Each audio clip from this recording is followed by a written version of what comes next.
ख्वाजा गरीब नवाज बोले मुसलमान है उसको मारो। मेरे अजीज दोस्तों और बुजुर्गों, ये वतन अजीज का हाल है। और फिर हम देखते हैं कि भारत की पार्लियामेंट में एक बीजेपी का एमपी एक मुस्लिम एमपी को बकवास, गंदगी, गाली देता है। एक एक बात, मैंने क्या क्या बात बोलता है। लोग कह रहे हैं नहीं पार्लियामेंट में नहीं बोलना चाहिए था। अच्छा, पार्लियामेंट में नहीं बोलना चाहिए था? बोले कि नहीं उसकी जबान खराब थी। अच्छा, जबान खराब थी? अरे ये तो अवाम का नुमाइंदा है ना, तुमने इसको वोट डाला।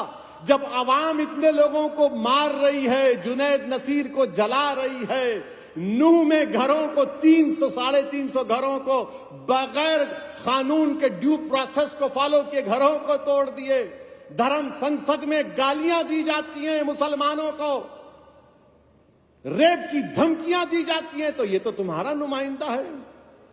उसने गालियां दी, अच्छी जबान इस्तेमाल नहीं की।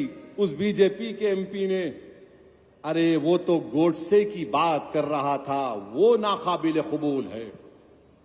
हम तो रोज सुन रहे हैं ना इनको गाली। मैं जानता हूं, मेरी उम्र 8-9 साल या 10 साल की थी।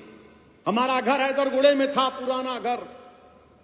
वहां पर हर कोई आरएसएस के लोग, जब कोई जुलूस होता तो हमारे घर के पास आकर पुकारते, सलाहुद्दीन अवैसी कब्रिस्तान या पाकिस्तान। मैं और अकबर, हमारे एक ताया वहीद भाई जो बड़े ताकतवर थे, उनके साथ बैठते थे। वहीद भाई लकड़ी लेके भागते, ये 25-30 फीट छोड़ के भागते। मैं सुना हूं मेरे कानों से, आज मेरा बेटा सुन रहा है ये।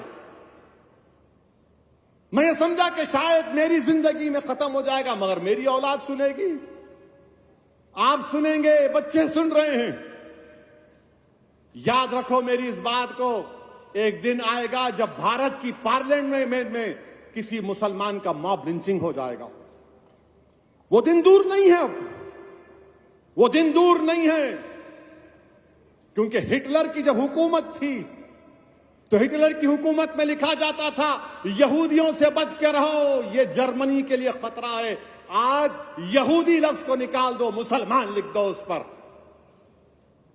हमारे देश के वजीर आजम, कहां गया आपका सबका साथ, सबका विकास, सबका विश्वास? अरे नरेंद्र मोदी जी, जो आपके एमपी ने मुसलमानों के बारे में जो बकवास बकी है, मेरी आपसे गुजारिश है कि उसका चैलेंज करके आप अरब ममालिक के अपने हुक्मरानों को भिजा दो, या हबीबी इस तरह का हम इससे सलूक करते देखो मुसलमानों से, बुझाओ। क्या नरेंद्र मोदी अपने एमपी की स्पीच का अरबी में ट्रांसलेट करके मोहम्मद बिन सुल्तान, मोहम्मद बिन जैद को भिजाएंगे? आप भिजाएंगे उनको? बताओ देश के वजीर आजम। क्या तुर्की के एर्दोगान को भिजाओ? देखो हम इस तरह भारत की नई बिल्डिंग में हमारे पार्टी का एमपी ने मुसलमानों को इस तरह कहा है। देश के वजीर आजम कुछ नहीं बोलेंगे। जुनैद नसीर मर गए, वजीर आजम मुंह नहीं खोलते। ट्रेन में 3-3 मुसलमानों को नाम पूछकर गोली मार दी गई, वजीर आजम कुछ नहीं बोलेंगे। पीटा जा रहा है, सतारा में मारा गया, कुछ नहीं। अरे सतारा में तो जो बच्चा शहीद हुआ, अरे देवेंद्र फडणवीस तुम्हारे आदमी ने जुलूस को निकाला था। तुम होम मिनिस्टर रहकर तुम्हारा आदमी सतारा की मस्जिद में घुसता है माप को लेकर।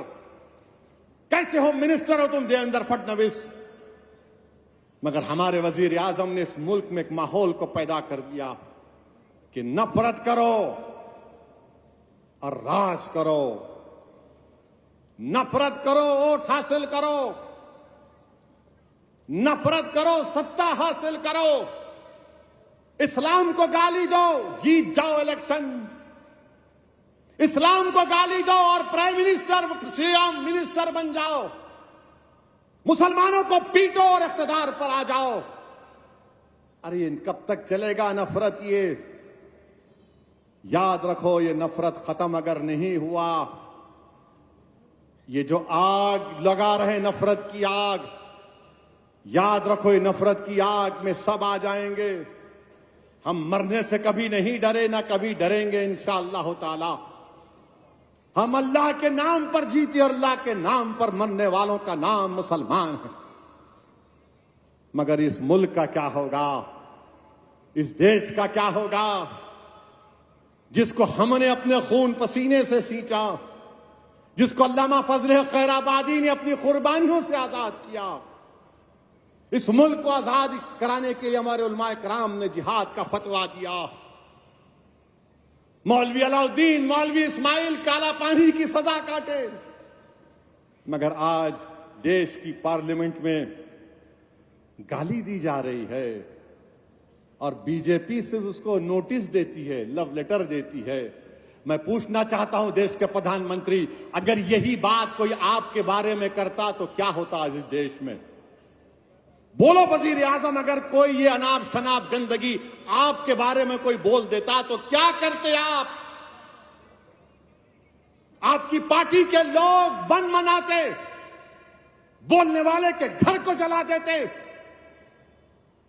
खामोशी इसलिए है क्योंकि गाली मुसलमान को दी जा रही है।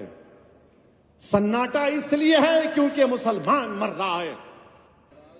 जिस हाल में जीना मुश्किल हो उस हाल में जीना मर्दी है। हमारे जिस्म जख्मों से जोड़ सही तुम अपने शिकस्ता तीर गिनो। हमारे जिस्म जख्मों से जोड़ सही तुम अपने शिकस्ता तीर गिनो। खुद अहले तरकश बोलेंगे ये बाजी किसने हारी है। खुद अहले तरकश बोलेंगे ये बाजी किसने हारी। ये बाजी हक की बाजी है, ये बाजी तुम ही हारोगे, तुम ही हारोगे। मेरे अजीज दोस्तों और बुजुर्गों, और याद रखो मुसलमानों,